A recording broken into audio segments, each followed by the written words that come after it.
नमस्कार दोस्तों, स्वागत है आप सभी का देव सृजन में। दोस्तों, मनुष्य जीवन और कहानियों का एक अलग ही नाता है।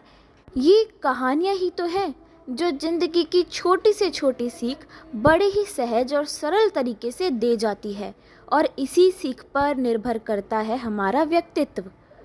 आज भले ही दिल बहलाने वाली नैतिक कहानियाँ हमारे दिल से धुंधली हो गई हों, लेकिन उनसे मिली सीख यकीनन आज भी आप सभी के दिलों में जिंदा होंगी।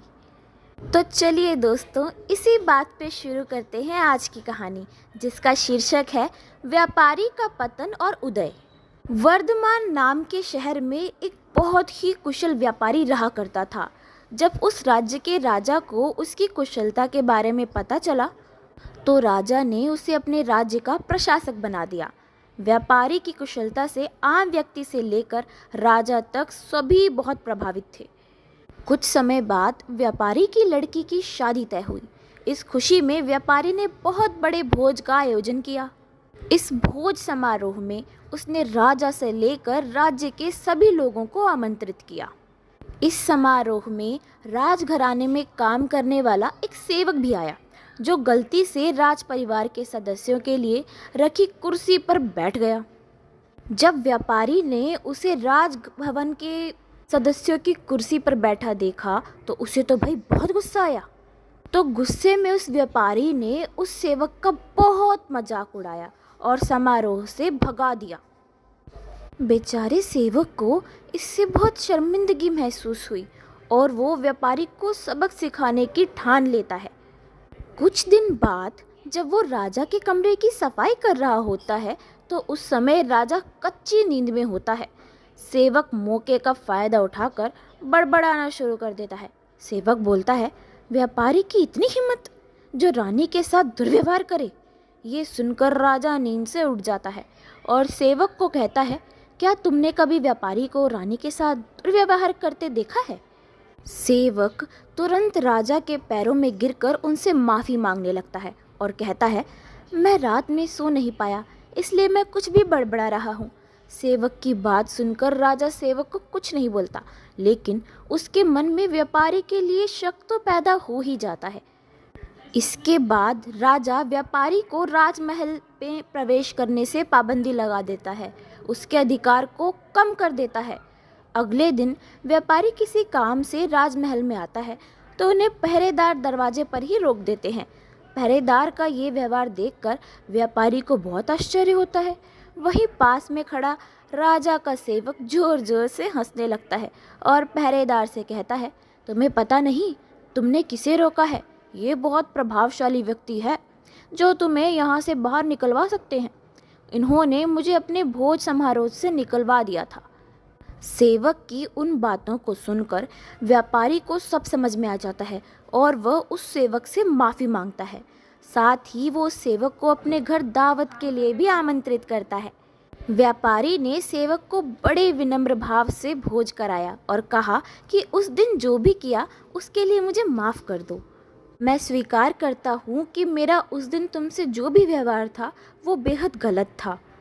व्यापारी से इस कदर सम्मान पाकर सेवक खुश होता है और कहता है, आप परेशान ना हो, राजा से खोया हुआ सम्मान आपको जल्दी से जल्दी वापस दिलाऊंगा। तब उसके अगले दिन राजा जब कच्ची नींद में होता है, तो सेवक कमरे की सफाई करते हुए फिर से बड़बड़ाने लगता है और कहता है, हे भगवान, हमारे राजा इतने भूखे होते हैं कि गुसल खाने में स्नान करते हुए खीर खाते रहते हैं। इस बात को सुनकर राजा नींद से उठकर सेवक से क्रोध में कहते हैं, मूर्ख सेवक, तुम्हारी इतनी हिम्मत कि तुम मेरे बारे में ऐसी बातें करो।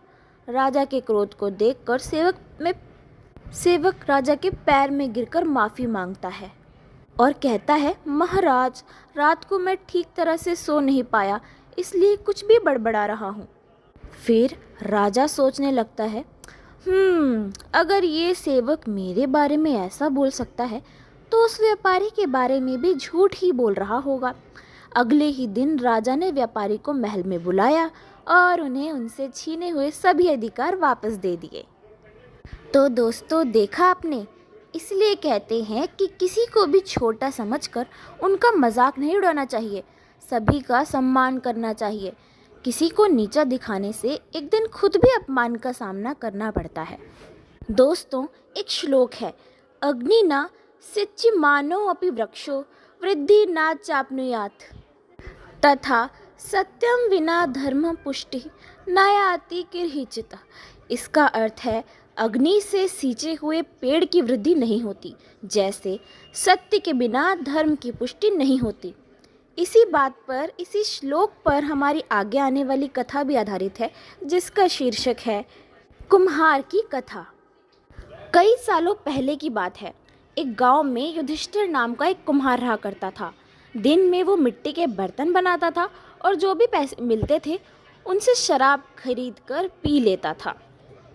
एक रात वो शराब के नशे में अपने घर लौट रहा था। वो इतना नशे में था कि ठीक से चल भी नहीं पा रहा था। अचानक उसका पैर लड़खड़ाया और वो जमीन पर गिर पड़ा। जमीन पर कांच के टुकड़े पड़े थे, जिनमें से एक टुकड़ा उसके माथे में घुस गया। उसके माथे से खून बहने लगा। इसके बाद कुम्हार किसी तरह उठा और अपने घर की ओर चल दिया। अगले दिन उसे जब होश आया तो वैद्य के पास गया और पट्टी करवाकर दवाई ली। वैद्य ने कहा, घाव गहरा होने के कारण इसे भरने में समय लगेगा।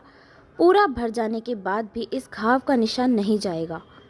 इसके बाद कई दिन बीत गए। अचानक उसके गांव में सूखा पड़ गया। सभी लोग गांव छोड़कर जाने लगे। कुम्हार ने भी गांव छोड़कर जाने का फैसला किया और दूसरे देश की तरफ निकल गया।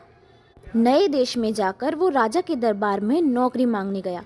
वहाँ राजा ने उसके माथे पर चोट का निशान देखा और सोचा, ये ज़रूर कोई पराक्रमी योद्धा होगा।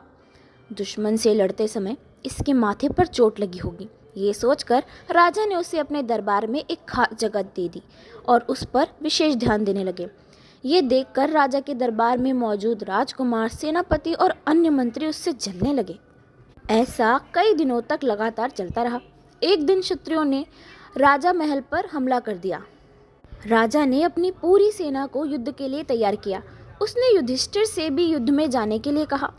युधिष्ठिर जब युद्ध भूमि की तरफ जा रहा था तो राजा ने उससे पूछा कि उसके माथे पर यह चोट किस युद्ध में लगी।